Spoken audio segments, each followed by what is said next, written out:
प्रियात्मन, आज शनिवार का दिन, शनिवार का दिन 20वें तीर्थंकर मनुष्यव्रत भगवान का आज विशेष आराधना का दिन क्यों है आप सब जानते होंगे। इसलिए आज विशेष दिन है उनका क्योंकि मनुष्यव्रत भगवान शनि ग्रह अरिष्ट निवारक, क्या है? शनि ग्रह अनिष्ट निवारक मनुष्यव्रत भगवान। तो मैं आपसे जानना चाहूंगा कि मनुष्यव्रत भगवान का चिन्ह क्या है? मनुष्यव्रत भगवान का चिन्ह क्या है जिससे कि वो पहचाने जाते हैं कि ये मनुष्यव्रत भगवान है? वाह, हाथ ऊंचा करके कछुआ। महानुभाव, आचार्य वर्धमान सागर जी महाराज के चरण कमलों में बैठ करके सारा ज्ञान प्राप्त किया। हम निरे अज्ञानी थे, संसार में फंसे हुए थे, भोगी थे, लेकिन जैसे महाराज ने गुरु की महिमा बताई आप लोगों को, तो गुरु के सानिध्य से हमारे भी जीवन में रूपांतरण हुआ और गुरु की सानिध्य प्राप्त करके हम भी वैराग्य को प्राप्त होके आज हम छोटे से नन्हे से एक इस पद पर विराजमान। गुरु ने हमें सब सिखाया, उनके अनन्य उपकार है हमारे और उनका साथी से पूर्ण आशीर्वाद हमें प्राप्त है। गुरु ने हमें चिंतन करना सिखाया। गुरु ने क्या सिखाया? चिंतन करना सिखाया। आप लोग चिंता ज्यादा करते हो, चिंतन कम करते हो। क्यों भाई, मैं गलत बोला? आप बिल्कुल सही बोल रही हैं। चिंता ज्यादा करते हैं आप। चिंता मत करो, चिंतन करो।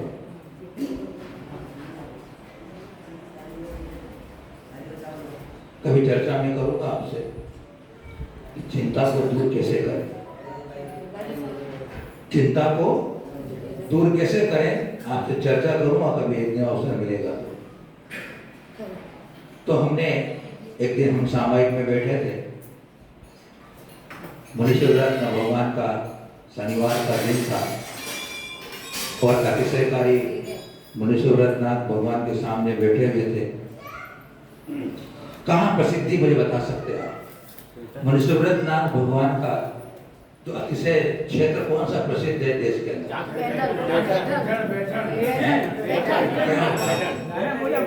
बेठन, महाराज में बेठन, बहुत बढ़िया। कहते हैं कि राम भगवान के द्वारा उस मूर्ति को वापस बना करके उनकी आराधना की गई है ना। तो बेठन के अंदर हम भी थे गुरुदेव के साथ में।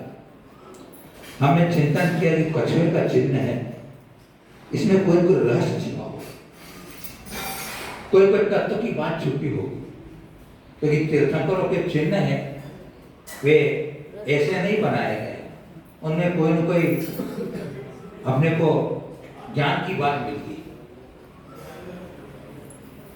चिंतन शुरू हुआ, विचार किया हमने, तो कछुआ होता है ना, कछुए में खासियत होती है कि जब कभी उसको अपने पे खतरा नजर आता है तो अपने दोनों पांव, चारों पांवों को और गर्दन को अंदर कर लेता है। जरा सा खतरा लगा और संकुचित कर लेता है, सारे गर्दन अंदर और चारों पांव भी अंदर कर लेता है। कोई जजमेंट नहीं लगा सकता है कि यह कछुए नाम का कोई यह प्राणी है।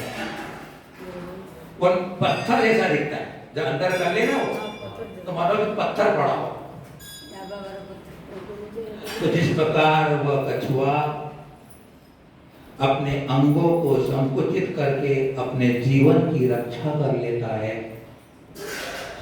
मैं भी अगर इन 5 इंद्रियों को संकुचित करूं, 5 इंद्रियों के विषयों पर संयम धारण कर लूं, 5 इंद्रियों को अपने पर लगाम लगा लूं, तो मेरी यह आत्मा भी इन संसार के दुखों से बच जाएगी।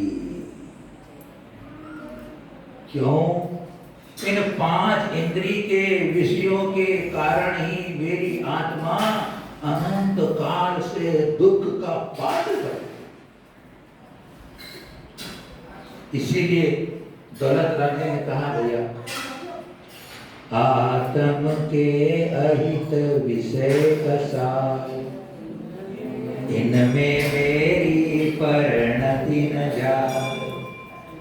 मैं रहूं आप में आप लीन, सो करऊं हो जो निजानी। ये दो पंक्तियां इतनी महिमावंत और इतनी बड़ी है, सारा दिनागम का उपदेश में भरा। मैं इन विषय कसायों के कारण ही कर्म की जंजीरों में पकड़ा। अगर मैं इन पंचेंद्रिय के विषयों को छोड़ता हूं, क्यों? ये 5 इंद्रियों के विषयों का सेवन करने से, इन भोगों में लगने से इष्ट अनिष्ट की कल्पना होती है, अच्छे बुरे के भाव होते हैं, जिससे राग देश की परिणति होती है। और ये राग देश ही तो मुझे कर्म के बंधन में डालते हैं आत्मन। और जब तक कर्म की जंजीरें मेरे हाथों में हथकड़ी, पांव में बेड़ी रहेगी, तो मुझे मुक्ति नहीं मिलने वाली बाबू। जब तक मुक्ति नहीं मिलेगी, तब तक मैं संसार की ठोकरें खाता हूं। इसलिए कछुए से मुझे शिक्षा लेनी है। जो आज चर्चा करूंगा मैं, प्रतीकात्मक पूरी चर्चा होगी आपने, और ये चर्चा आपने कभी नहीं सुनी होगी। आज की चर्चा अपूर्व चर्चा होगी। अपूर्व सागर अपूर्व चर्चा सुनाएगा।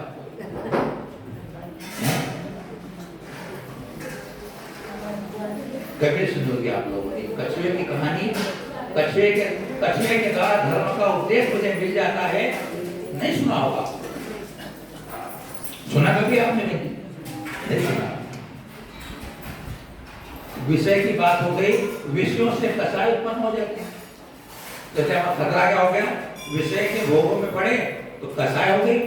विषय और कसाय आत्म के अहित, आत्म का हित करने वाले। इसलिए मुझे मेरी आत्मा की रक्षा करना है। विषयों का त्याग करो और कसायों को संपूर्ण करो, कसायों को जीतो। देखो, विषयों को भोगते हो आप, उसमें किसी आपको तृप्ति आज तक नहीं मिली, आज तक सुख नहीं मिला किसी को। अग्नि के अंदर जितना भी ईंधन डालो, अग्नि बढ़ती चली जाएगी। अग्नि कभी शांत नहीं होगी। अग्नि शांत कब होगी? तब ईंधन या घी रहना बंद कर देना।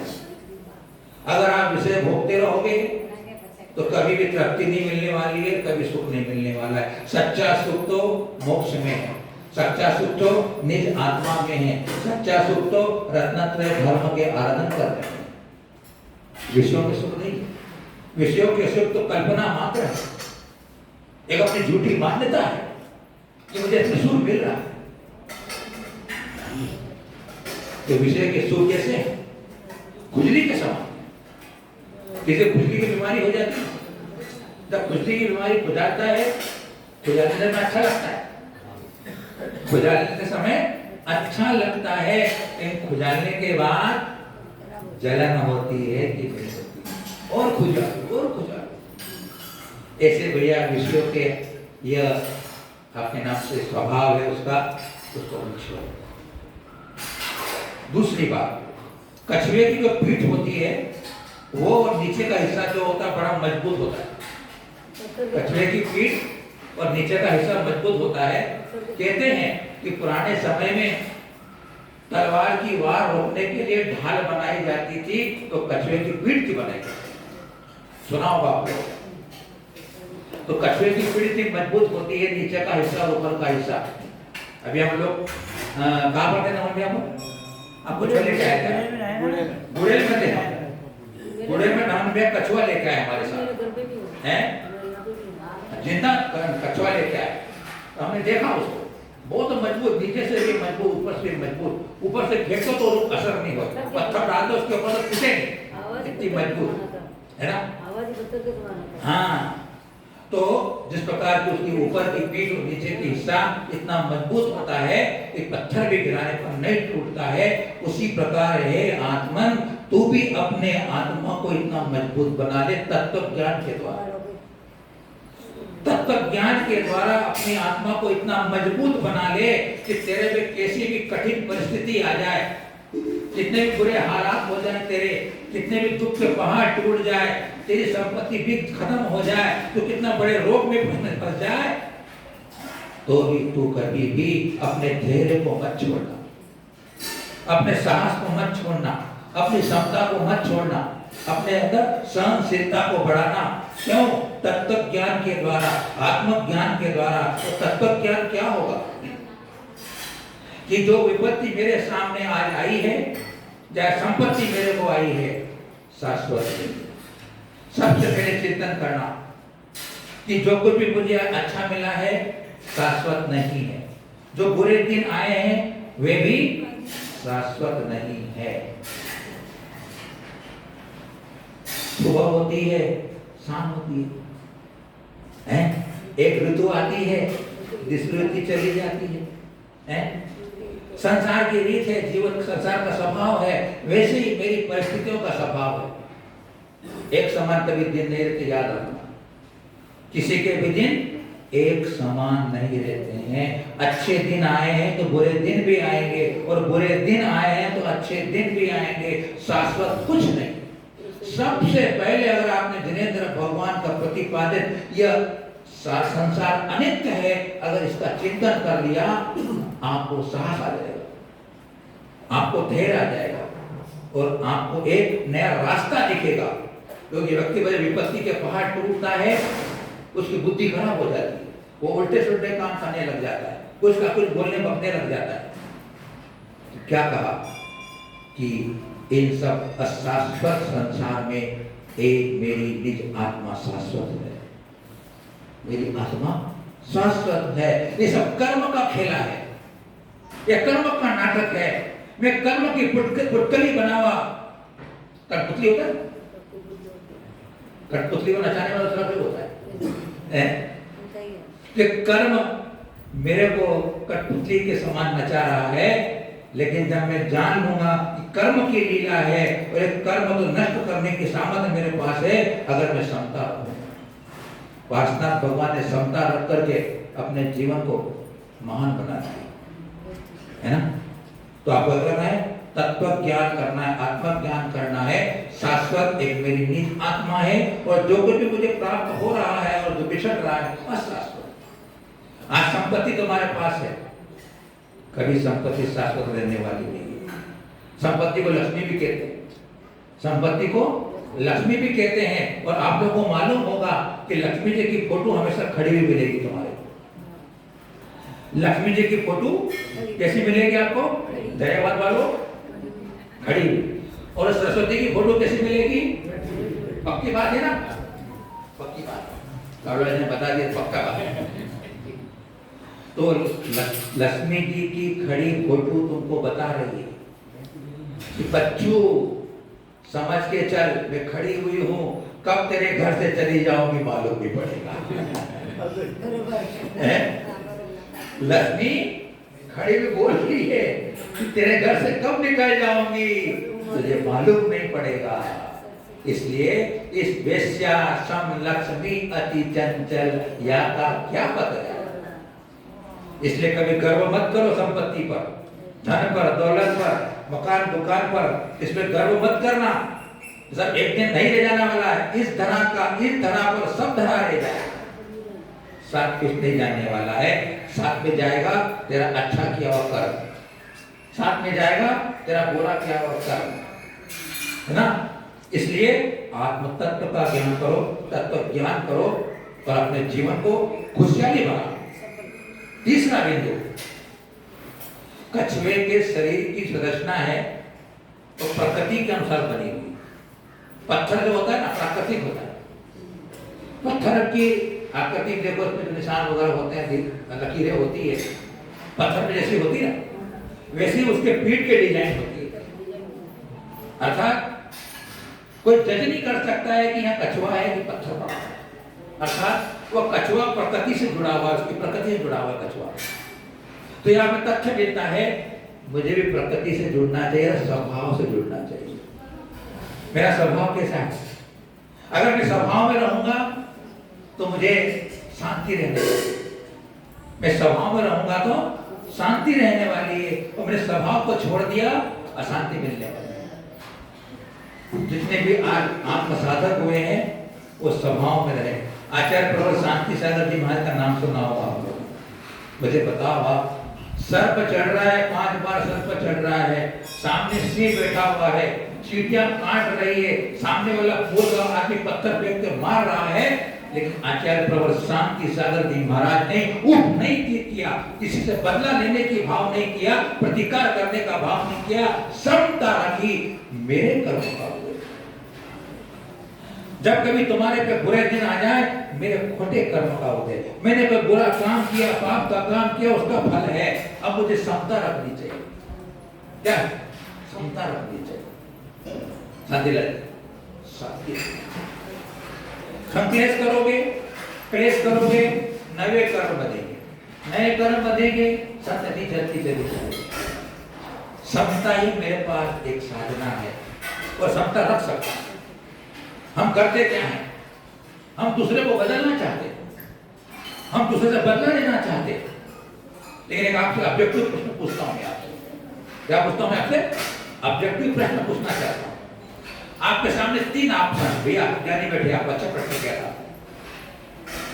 आपके पास 3 ऑप्शन है, किसी से बदला लेना, किसी से बदला लेना,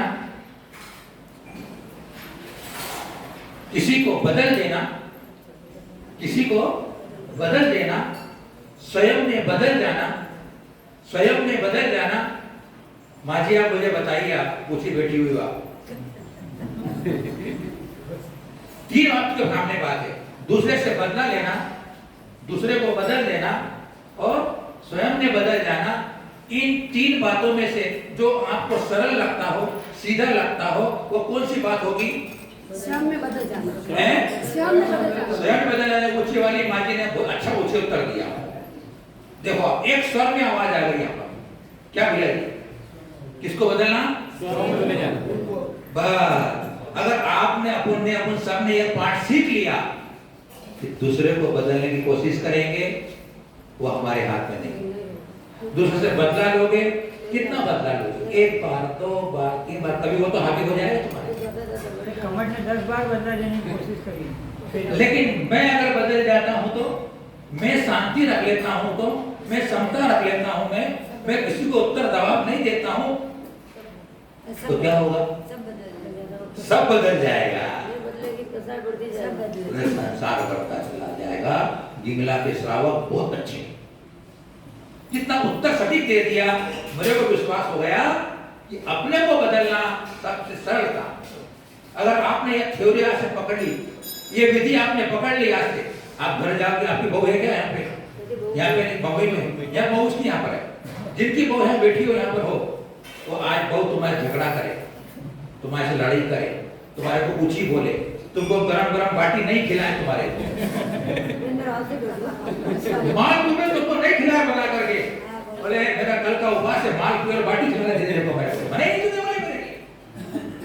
तुम्हारे मन की बात नहीं बने तो तुम कुछ मत है, तुम कुछ मत बोलना। मेरे भाग्य में लिखा होगा सब मिलेगा, नहीं मिलने वाला। कहा है नीति कारण है, समय से पहले और भाग्य से ज्यादा कभी किसी को नहीं मिलता। ये सूत्र देंगे मुझे तीर्थंकर भगवान, मैं मानता नहीं हूं, जानता सब। हमारी कमी क्या है? हमारी कमी क्या है? जानते तो सब है और मानते नहीं है, वही कमी। वो कमी दूर कर लो ना। हैं? तो भैया क्या जानते तो है, मानते नहीं है, यही कमी है अपनी। अगर मान लेते तो अब तक भगवान बन जाते अपन। हो गए ना 3 बिंदु। अब चौथा बिंदु बड़ा प्यारा है। चौथा बिंदु, और यहाँ बैठा हुआ ऐसा कोई भी व्यक्ति नहीं है जो उसे अछूता हो। कछुए के संबंध में कहा गया है कि कछुआ वास्तु दोष को दूर करने वाला है। क्या है? वास्तु दोष को दूर करने वाला है। और आपने देखा होगा कि आजकल घरों में आपको कछुए के बहुत सारे मिलते हैं, पत्थर के मिलते हैं, पीतल के मिलते हैं ना, मिलते हैं कांच के भी मिलते हैं। लो, मेरे बोलने के पहले तुमने बोल दिया, इसलिए मैंने कहा कोई भी अछूता नहीं है तो मुनीश्वरनाथ भगवान के नाम से कछुए की अंगूठी नहीं पहनता हो। पहनते हैं? सही बोला कि नहीं बोला? इंडिया वाले नहीं पहनते होंगे, मुंबई वाले जरूर पहनते हो। पहनते हैं। क्यों पहनते हैं? क्यों पहनते हैं मुझे बताओ आप लोग। क्यों पहनते हैं? क्योंकि वह कछुए का जो चिन्ह है, जो कछुए की प्रकृति है, मुनीश्वरनाथ भगवान का जो चिन्ह है, वो वास्तु दोष को दूर करने वाला है। और देखो आप, वैष्णव धर्म के जो मंदिर बनते हैं, उनके मंदिर के प्रवेश करने के सामने वह कछुए का बनाया जाता है, पत्थर का कछुआ बनाया जाता है। बहुत से मंदिरों के अपने गेट के बाहर भी देख लीजिएगा भैया, कछुए बनाए। क्यों? सारे घर के वास्तु को दूर करने वाला। देखो आप, कछुए में कितनी ताकत है, कितना रहस्य छुपा हुआ है मुनीश्वरनाथ भगवान के चिन्ह के अंदर। अंगूठी पहनते हो, है ना? कछुए के अंगूठी पहनने वाले बहुत लोग देखे मैंने, बहुत, कोई सोने की पहनता है, कोई चांदी की पहनता है, पूछो मत। कितना चला, बाजार में बिकने के लिए डिमांड चलती थी, बोले नहीं है माल आने वाला है। ड्राइवर में व्यक्ति मेरे पास आए, बोले महाराज जी कछुए का बहुत मार्केट चल रहा है। क्या? अब देखो अपने करना चाहिए। जब कछुआ वास्तु के दोष को दूर कर सकता है, अगर मैं मुनीश्वरनाथ भगवान को अपनी आत्मा में विराजमान कर लूंगा तो मेरी आत्मा का दोष क्यों नहीं दूर होने वाला है? मेरी आत्मा के तरह दोष है वो क्यों नहीं दूर हो जाएंगे? जब उनके कछुए का चिन्ह दोष कर देता, दूर कर देता है, तो मेरी आत्मा के अंदर जो राग, द्वेष, काम, क्रोध, मोह, माया, ईर्षा, तेज, मात्सर्य, न जाने कितने खोटे खोटे भाव मेरे अंदर के दोष भरे हुए हैं, क्या उन दोषों को मुनीश्वरनाथ भगवान को मेरे मन में विराजमान कर लूंगा, स्थापित कर लूंगा, तो क्या मेरी आत्मा का वास्तु दोष दूर नहीं होगा? होगा कि नहीं होगा? होगा, जरूर होगा। इसलिए अगर अपनी आत्मा के दोष दूर करना हो तो मुनीश्वरनाथ भगवान को अपने हृदय में विराजमान कर लो, सब दोष दूर हो जाएंगे तुम्हारे। क्या करना है अपने को? भगवान आप जैसे अनंत चतुष्टयधारी हो, पंच कल्याण की पूजा को प्राप्त हुए हो, सबका कल्याण करने वाले हो, सबको सुखी करने वाले हो, आपके सभी प्रकार के विकार भाव नष्ट हो गए हैं, आपने कर्मों को जीत लिया है, आपने मोह को मार दिया है, काम के शत्रु को नष्ट कर दिया है। हे प्रभु, मैं आपको हृदय में विराजमान कर रहा हूँ, मुझे भी इन सब दोषों के दूर हो जाए और आपके गुणों की प्राप्ति हो जाए, ऐसी विनती कर लेना मंदिर में जाकर के, तो तुम्हारे दोष दूर हो जाए। ठीक है ना? अंतिम बात अपनी कछुए के संबंध में होने वाली आती है। कछुए की कहानी आप सबने सुनी हो, कछुए की कहानी सबने सुनी, खरगोश और कछुए की कहानी कितने कितने ने सुनी मुझे बताओ, कितने कितने नहीं पढ़ी मुझे बताओ? हैं? सुनी भी नहीं, पढ़ी भी नहीं, तो मैं आपको सुनाता हूँ कछुए और खरगोश की कहानी। हम बचपन में थे ना, तो हमने कहानी किताबों में पढ़ा, स्कूल किताबों में आती थी, और अब स्कूलों में जाते हैं तो वहां पर भी चित्र बनाए रहते कछुए के और खरगोश की कहानी। जो एक मन में से हुए, एक खरगोश और कछुआ मिल गया, उन दोनों में कंपटीशन हुआ कि कौन तेज दौड़ता है और कौन तेज दौड़ करके पहले मंजिल को प्राप्त होता है ना? तो खरगोश तो सोचता है मैं तो तेज चलने वाला, दौड़ने वाला बोलेंगे, अरे कछुए को तो मैं हरा दूंगा बोले, है ना? आप सुने बेटा कभी कहानी वाली? हाँ, पीछे वालों आपने कहानी सुनी? इतना मैंने आपको मैंने ट्रेलर दिखा दिया, फिल्म पूरी आपको मालूम हो गई हो, फिर भी मैं आपको बताऊंगा फिल्म। हाँ, जिनको नहीं मालूम उनको मालूम पड़ जाएगा। तो क्या हुआ, दोनों की रेस शुरू हुई। अब कछुआ तो धीरे धीरे चल रहा है, छोटा सा नन्हा सा प्राणी धीरे धीरे चल रहा है, और कछुआ तो दौड़ लगा रहा है, दौड़ लगाते लगाते लगाते लगाते दौड़ रहा है। खरगोश अब पीछे देखता है, बहुत दूर है, बोले अरे यार ये खाया आ रही है, अब मंदिर भी थोड़ी दूर है, आधा ही रात है, यहाँ थोड़े ठहर जाओ, थोड़ा विश्राम कर ले, फिर तो अपने पहुंच जाएंगे। फिर कछुआ राम तो धीरे धीरे धीरे धीरे धीरे अपने मंदिर की तरफ चल रहा है, अपने कदम बढ़ा रहा है, रुक नहीं रहा है, चलते जा रहा है धीरे धीरे। और उधर खरगोश को लग गई नींद, खरगोश को लग गई नींद, लग गई, सो गया। अब कछुआ राम जी पहुंच गए धीरे धीरे चलते चलते भी, और मंदिर को प्राप्त करके आराम से बैठ गए। तो कछुआ देखता क्या बात है, खरगोश तो आएगी, और बहुत देर चलने वाला था, तो वो सोच रहे वो आएगी। अब वो खरगोश सोचता चलो देखते क्या होता है, अपने मंदिर को जो रास्ता तय किया था वहां जाके देखते हैं। तो कछुआ राम तेरे बैठे हुए, तो कछुआ जीत गया और खरगोश है ना। अब अपने को इस खरगोश की और कछुए की कहानी संदेश मिल रहा है कि मुझे भी मेरे जो कर्तव्य बताए गए हैं जनागम के अंदर, उन कर्तव्यों को रोज प्रतिदिन करते रहना चाहिए, करते रहना चाहिए। रोज करे करे करे करे उससे अभ्यस्त हो जाएंगे, अपने को दृढ़ता हो जाएगी, और आत्मविश्वास बढ़ता चला जाएगा, और एक दिन अपन भी अपनी मंजिल को प्राप्त कर लेंगे, अपन भी जीत हासिल कर लेंगे। क्यों? प्रमाद नहीं करेंगे तो, प्रमाद करते हैं दुकान खोलने जाएंगे, बीमार है तो भी दुकान खोलने जाएंगे, बुखार आ रहा तो भी दुकान खोलने जाएंगे, कोई घर में बहुत सारा काम होगा फिर भी दुकान खोलने जाएंगे। और किसी को कह दिया रोज मंदिर जाएगा, अरे महाराज जी बीमार पड़ जाते हैं, घर में काम आ जाता है, नहीं जाते हैं। देखो आत्म कल्याण के काम करने में कटिंग करते हैं, कटिंग कर देते।